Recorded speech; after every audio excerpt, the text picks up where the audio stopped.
Ladies and gentlemen, welcome back to the Selling Portage podcast. As usual, I'm joined by my co host, Mr. Colin Doyle. My name is Ryan. Welcome to the show. Welcome everyone. Good to be back. We took a 1 week hiatus. We just couldn't make some schedules work, and happy to be back. Good to be back. And here we are. And we've got probably a lot to talk about, both in the real estate world. We had a council meeting this week, so we should have Yeah. some stuff. What do you want to cover? I mean, there was some hot button issues that we should talk about a little bit. Why don't we start with Um, what the background noise is at your house? there is a puppy upstairs, and he is trying to get the other dog, to play with him, Oh, that's I fair. Yeah. assume. And here he comes. Uh, I guess he's going to hang out with me now for a little while. He's going to lay at my feet, and here we are. So Perfect. that is the background noise. Hopefully, it subsides a little bit now that we have the puppy with me in the basement. Sorry for throwing you I off there. digress. You threw me off. So Yes, if we you watched we do that have a lot to council talk meeting, about. we talked about local procurement again, um, specifically a contract to remove and haul lime sludge, and we haven't made a decision yet. We have tabled it, and if you want the details, I suggest you go listen to the meeting. I don't want to get into giving opinions on whatever, but please go watch that meeting. Find that spot. There's a lot of talk about it, and it got tabled for more information. Yeah, So I will not try to influence anyone's opinion on it. They should go have a listen for themselves. for sure. No, that's a good place to start. Yeah. And we had lots of quarterly reports, all that kind of fun stuff. Yep, absolutely. And we we where did we go this morning? Agent open houses. Agent open houses is happens every Wednesday. So as new listings come on, we do an agent open house tour Wednesdays starting at 9. So if your realtor lists your house, they will ask you if you would like to be on the agent open house tour normally, and we will travel as a large group. And most of the agents show up to it. Some just don't because of scheduling reasons. They have other things going on. They can't make it. But normally we get a pretty good turnout. Today was no exception, and we all go through the house, leave our business cards in a pile on some table somewhere, and away we go. I think it's funny how we just kind of invade every neighborhood that we go Yeah, into. because I we mean, don't travel together. Some of us carpool a couple of people or even up to four, but yeah, it's still a whole fleet of vehicles that go. it's just all of a sudden 12 vehicles just move in on one property, and we're all Yeah, in and out in 5 minutes. yeah. It's That like, must leave the neighbors wondering what the hell's going on. did they just rob that place? What's going on Yeah, there? exactly. If there's a sign in the yard, they probably can figure it out. But if there isn't, which is often the case, because sometimes we go before the place is actually on the MLS. Right. Like this morning, we were at one that was not yet on the MLS, and yeah.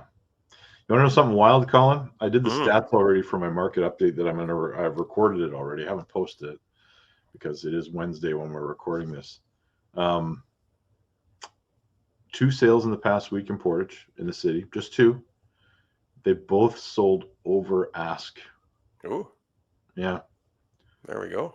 One of them, I think, was a day on the market. The other one's a little puzzling because it was like over 10 days, but two people, it all takes is two to be interested at the same time. Right. And if they both write an offer, inevitably someone is going to go over and probably remove their conditions.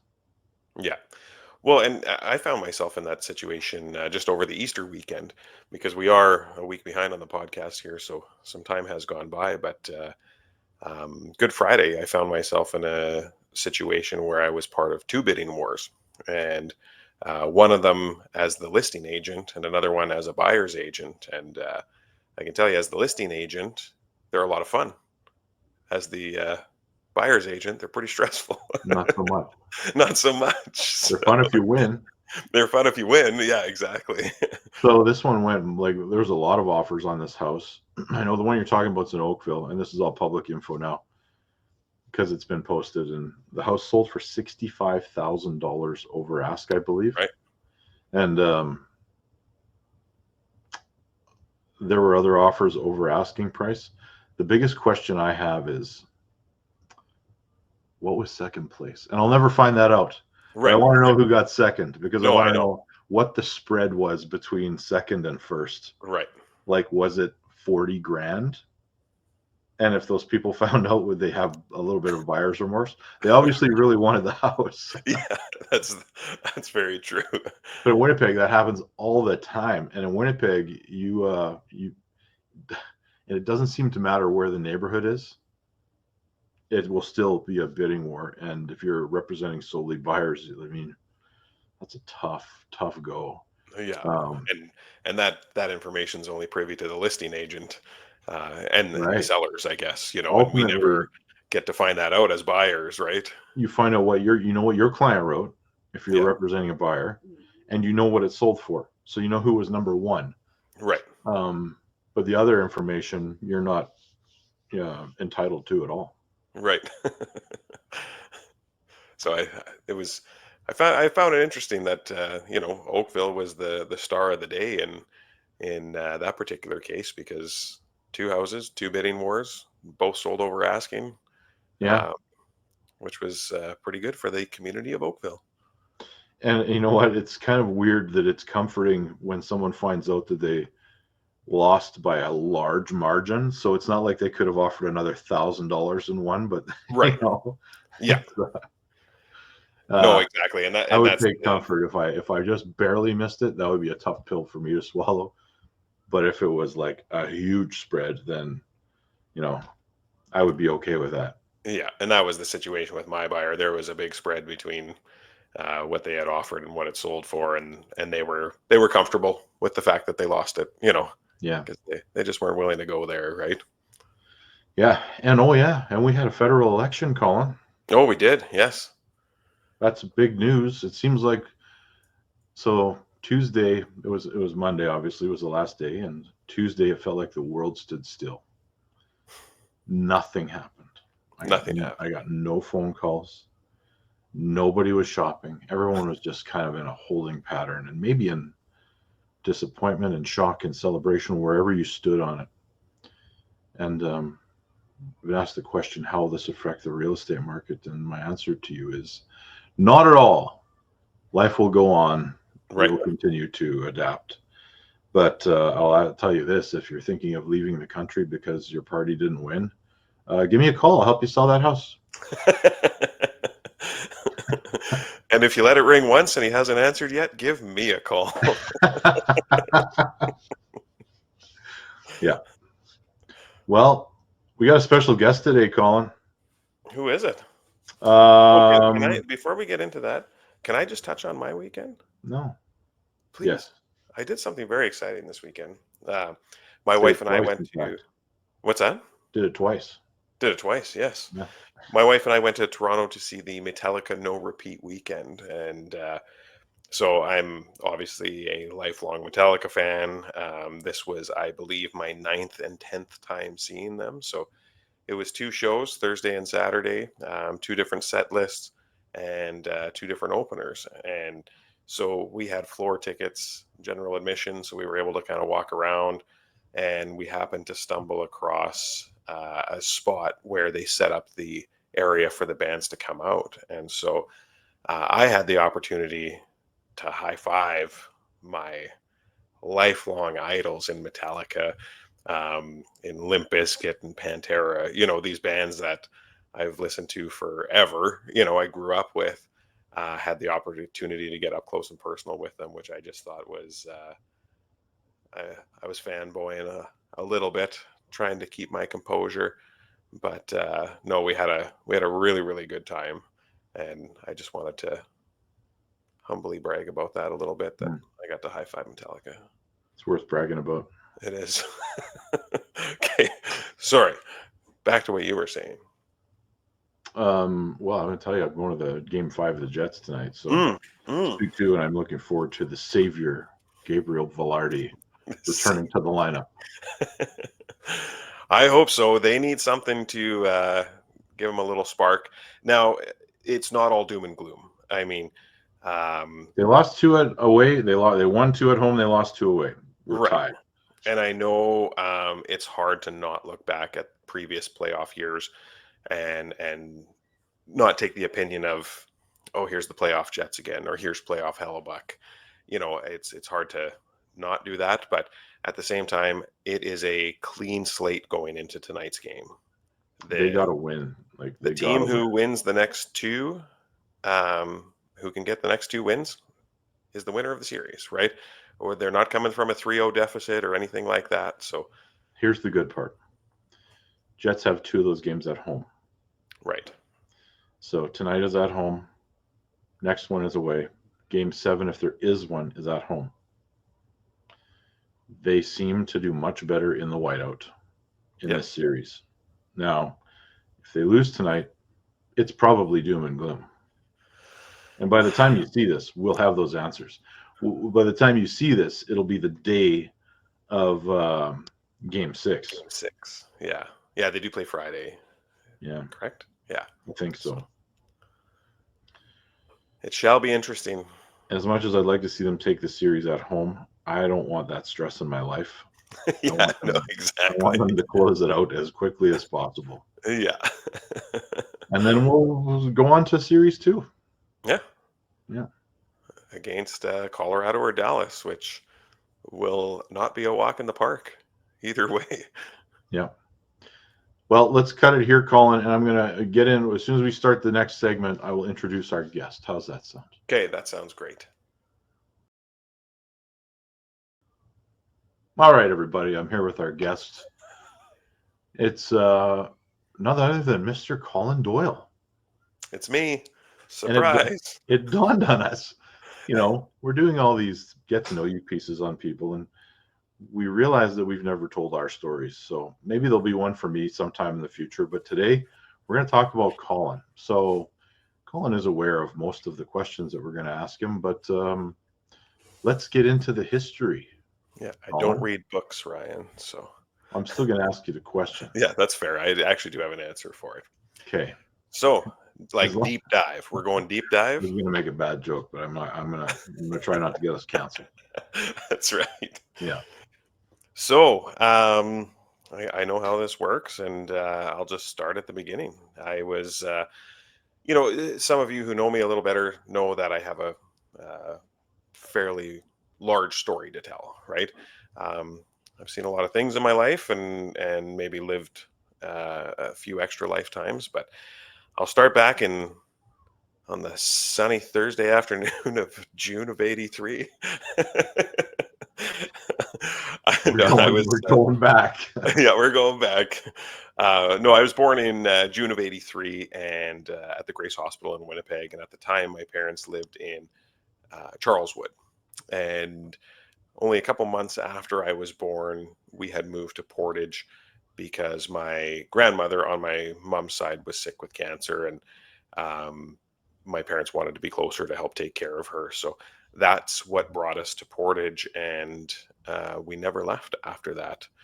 So my parents took over the family homestead on Northridge School Road, which a lot of you may be familiar with.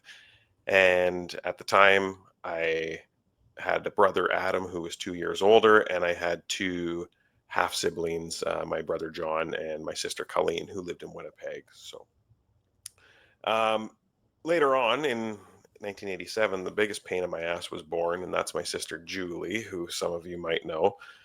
Um, Love her or hate her, she's my sister. I started kindergarten at Crescent View School, and I ended up going there from kindergarten through grade 9 because grade 9 used to be at Crescent View, or used to be at the elementary schools. You went up to grade 9, you still got your high school credits for grade 9, but then you didn't actually move on to high school until grade 10. I spent most of my childhood outdoors, growing up on a in the country. I won't call it a farm because we didn't farm anything, but spent lots of time outdoors, visiting family. Down my road that I lived on. Uh, Sorry, can you still hear me? Yeah. Okay, I can't hear you. You can't hear me at all? Sorry, bear with me one moment. Technical difficulty. Oh my God, in the middle of his own interview. Well, I digress. I will fill in the blanks while Colin is fixing his technical issue. Yes, Okay. Crestview School was Sorry, a I fact. can hear you now. Okay. Go ahead. Take it away. Down the road I grew up on also lived my grandpa, my Auntie Mary, my Uncle Joel. And so, there wasn't a lot to worry about back in those times. And so we would just wander around from place to place and, visit who we wanted. Uh, Living in the country, we had a lot of that, a lot of those freedoms. Later on as we got older, those freedoms became a bit more of a burden because you wanted to hang out with your friends, but you always had to bug your parents for rides to town and stuff like that. But we traveled a lot as kids, and my parents always took us to uh, frequently to Valley Fair in Minneapolis or Wisconsin Dells, and I had a great childhood. I really, really did. Both my parents were corrections officers, and worked between Headingley Jail and the women's in Portage here. So when I was younger, my dad, he broke his back and while trying to lift a Buick because he backed over my sister's tricycle. So we're still trying to figure out why he didn't just pull forward, but instead of trying to lift the car. But ultimately, he did break his back, and he was off work on disability for a while. And while he was off work, I think the boredom and the opportunity might have got the best of him, and he started drinking a little more, and it maybe helped him pass the time, and maybe took care of some of the pain. I'm not too sure, but in the mid '90s, it did catch up with him, and he was diagnosed with cirrhosis of the liver from drinking, and he required a kidney transplant to actually survive. Sorry, a liver transplant to survive. Now, at the time, he you could not get a liver from a living donor. Now they cut off a piece of a donor's liver Mhm. and it regenerates. At the time, you had to have um, the organ from a deceased donor, so it was a little trickier trying to find him a donor.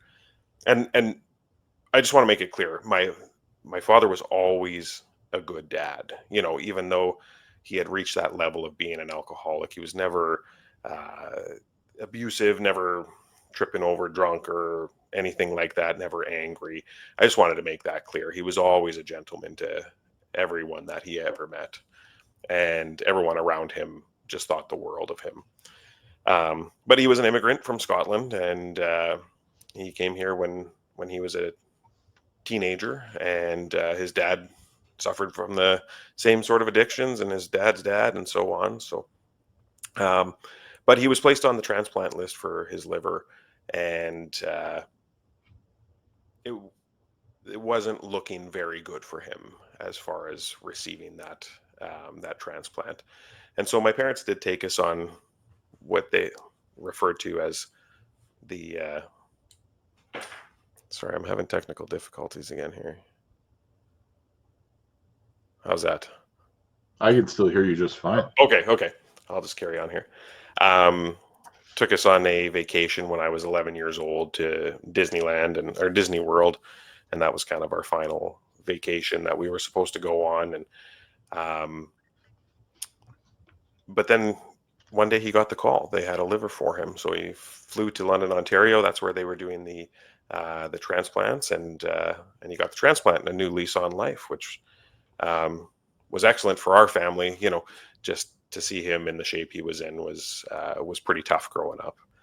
But I graduated in June of 2001, and after that, my parents told me when I had turned 18 a few days later after graduation, and they had always told us kids, you can live at home for free, but you have to be going to school. And at the time, I had no interest in college or university. And so on my 18th birthday, I moved out, and just to more so prove a point that I'm not paying you rent. And I moved in with three of my buddies, and, we had that kind of typical party house um, when we were 18, 19 years old. Um, and then in the early 2000s, my dad, he got sick again. The medication he was taking for his liver, the anti-rejection drugs, actually ended up hurting his kidneys. So he required dialysis to survive. But luckily, he was able to do it from home, which was good. But fast forward a little bit, in 2008, I met my first wife, Eleni, and had my twins, Lily and Catherine, who you've met, in Mhm. August of 2009. Now, they were born 3 months early.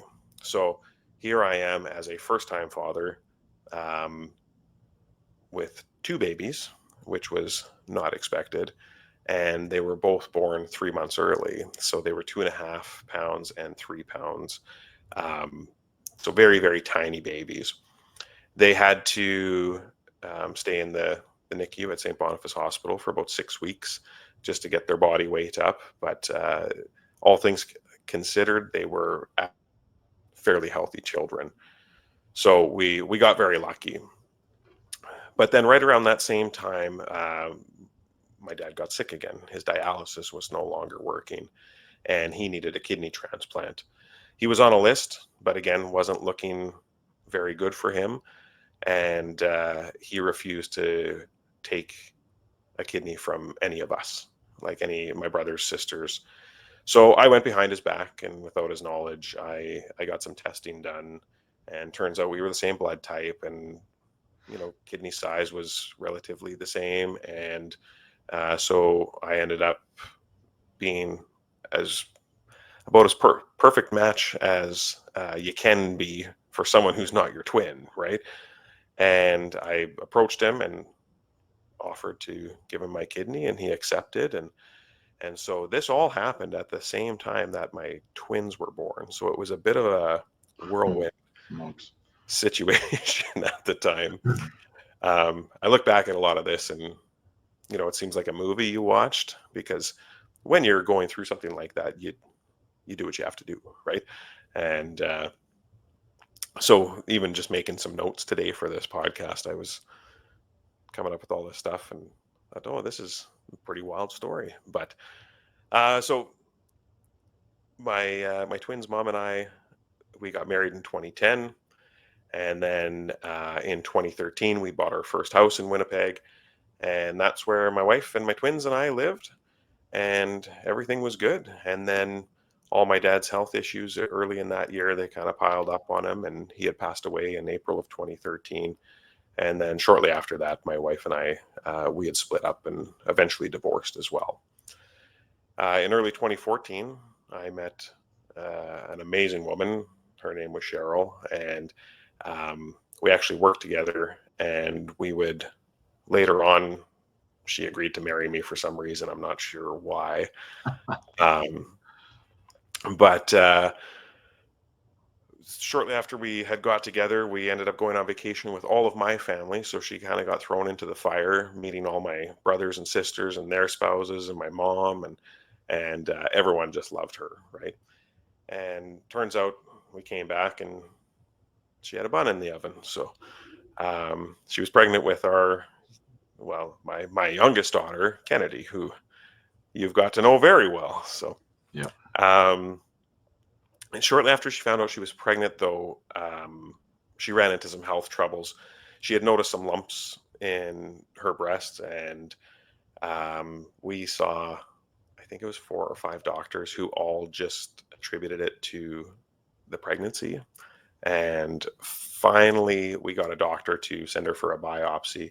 And by that time, she was diagnosed with stage 3 breast cancer.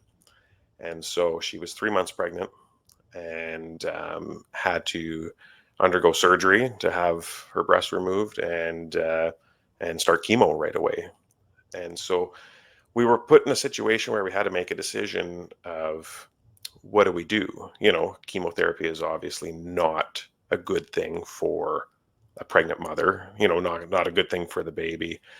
But the doctors at Cancer Care kind of put it into perspective, just said, we don't know how it will affect the baby, but what we can tell you is if you don't go through treatment, you won't be here to carry her to term anyways. So it was a bit of a no-brainer. So she had the surgery, she started chemo, and Kennedy was born in September of 2014. And other than being a little bit underweight, she was perfectly healthy, which was great news to us, right? And Cheryl was able to continue on with her chemo treatments and then radiation treatments after that. And she finished all of that, and she was deemed cancer free, and life was good. And at the time, we had saw how the relationship with our family, the importance behind it, right? My mom, in particular, she was constantly driving back and forth from Portage to Winnipeg to help take care of Cheryl, help take care of Kennedy, because I still had to work through that, right? And so we made the decision in June of 2015 to move to Portage, and I've lived here ever since. Bought a house in Portage, and I'm still in the same house, and life was good. We finally, because her cancer diagnosis came so quickly after we got together, we never had that time to really enjoy each other's company, right? So she was cancer free. We just moved back to Portage. I started working for Urban Flooring, and she started working for Portage Toyota, and we were just able to live a bit of a regular life for a while. And then in August of 2016, we had gone camping at Lilac Resort, something my family had done every year for 25 plus years. And she was complaining about headaches at the time. And I, regretfully kind of wrote them off as nothing, you know. And the following week at work, she ended up having a bit of paralysis in her face and not being able to find her words when she was talking. And so we got her into the emergency room, and they did a CT scan on her head and found out that she had 23 brain tumors. So at that time, they told her she had about a year to live, which was obviously devastating news for our family, right? She had been through so much. We had a newborn baby, and now she's just been told that her expiry date is coming, and it's coming quickly, right? I had two kids from my previous marriage. She had two kids from her previous marriage, and now we've got this toddler, and it's hard news that you have to break to somebody, right? And Hmm. so we got through it. We, knowing that she had a year to live, we made the most of it. We took the kids on vacations. Her and I went on vacations. We basically lived in that 1 year. We lived. We did things that most people dream of doing in their lifetime, and we crammed it into 1 year. Because I wanted to make it as though. Even though it was the worst possible year of her life, I wanted to make it the best possible year of her life, if that makes sense. And then in August of 2017, 1 year and 3 days from her diagnosis, she had passed away. So it was a tough time, obviously, for everyone involved, my family. I ended up losing my stepdaughter because she had to go back to live with her dad afterwards. And our whole household just looked very, very different. I was lucky. My older stepson, he was just starting grade 12 of high school at PCI. So he wanted to stay and live with me and to finish school because he had all of his friends and stuff like that here. So, but yeah, it was very different. It was pretty lonely. I got through it. I have a lot of good friends. Shouldn't say a lot of good friends, but I have a few good friends who are very, very good friends. And I do have a lot of family that cares. So everyone just kind of helped us through it. Even our community helped us through it. Portage pulled together, and at the time, our city owed my family nothing. I had just moved back here. We were fairly new in town, right? Um, but the city definitely came together and helped us out. But fast forward to 2019, I picked up my kids and I ran to Walmart to get a couple things. And in the Walmart parking lot, I ran into an old familiar face from high school, and she happened to also be my neighbor from when I grew up. And you know her very well. You're both single? Both single, yeah, both, yeah, which is definitely a benefit.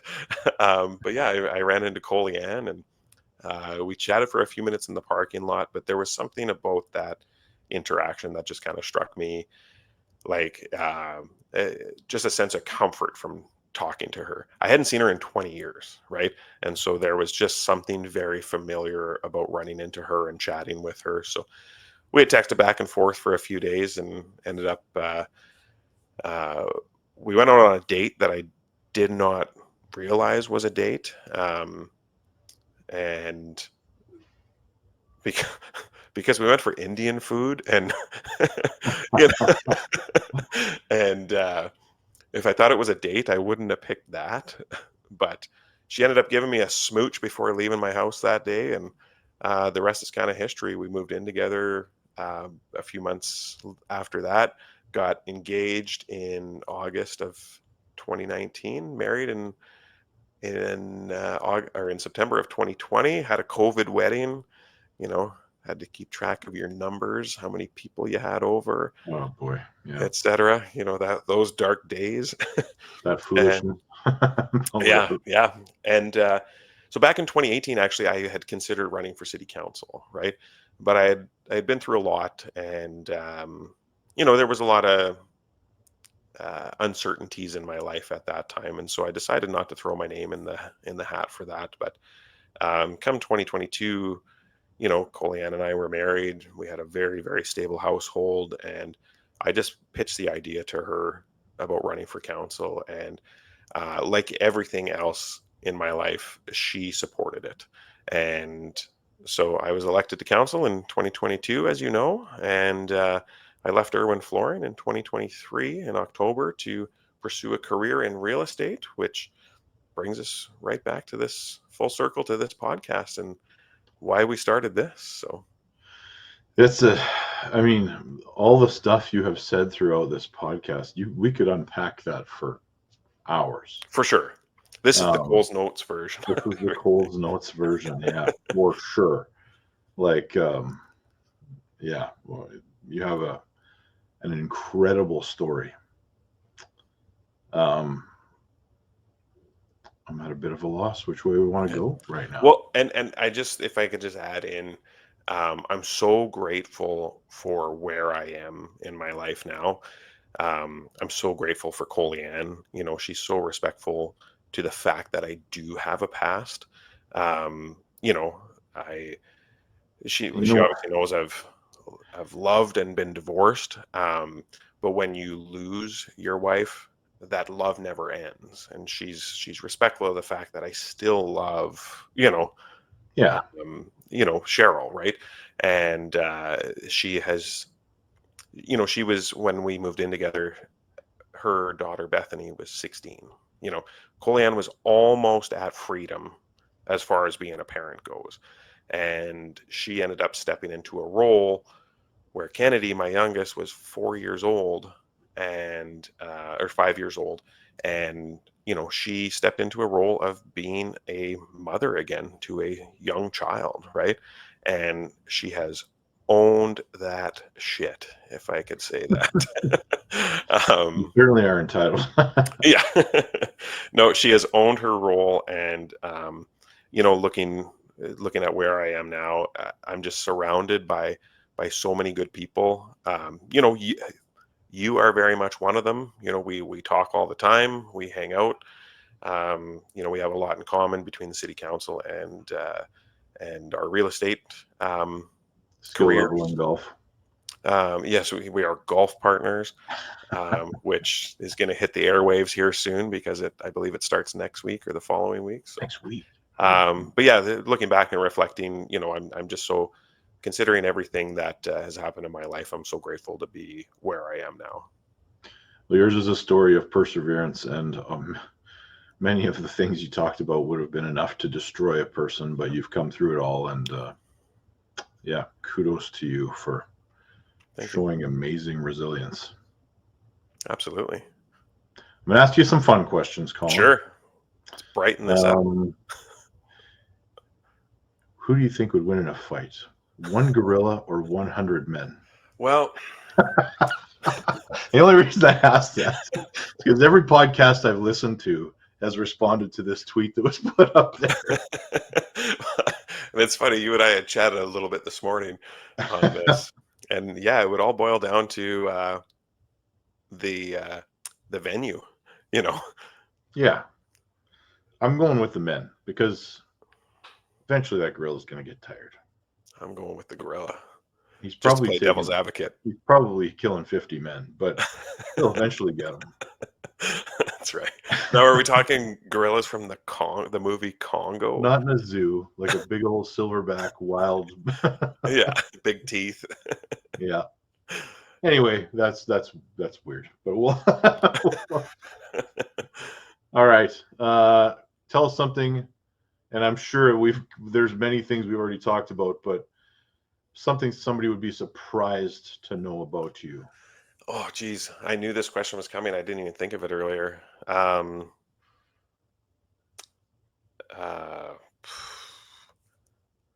would say, well, I just spilled out about 20 minutes of it, but Yeah. I would, well, some of you may know, but I don't like country music. There, I said it. I thought you would have told them about the ability for you to perform weddings. Oh, hey, yeah, there we go. I am a licensed marriage commissioner, and I do about 2 to 3 weddings a month. There you go. There's 2 things. And you don't like country music. All right. Yeah, yeah. And it's funny because you had made the comment yesterday, because I did a wedding yesterday, a Tuesday morning at 11 a.m. You said that's an odd time to do a wedding, and I guess it doesn't really faze me anymore, but absolutely that's a weird time to do a wedding. Best book you ever read? Best book I ever read would probably be it's going to be very different than everyone else we've had on this podcast, but it would be The Dirt by the book, Motley Crue? Motley Crue autobiography. I believe it was written by Nikki Sixx. I think it was, yeah. It was, I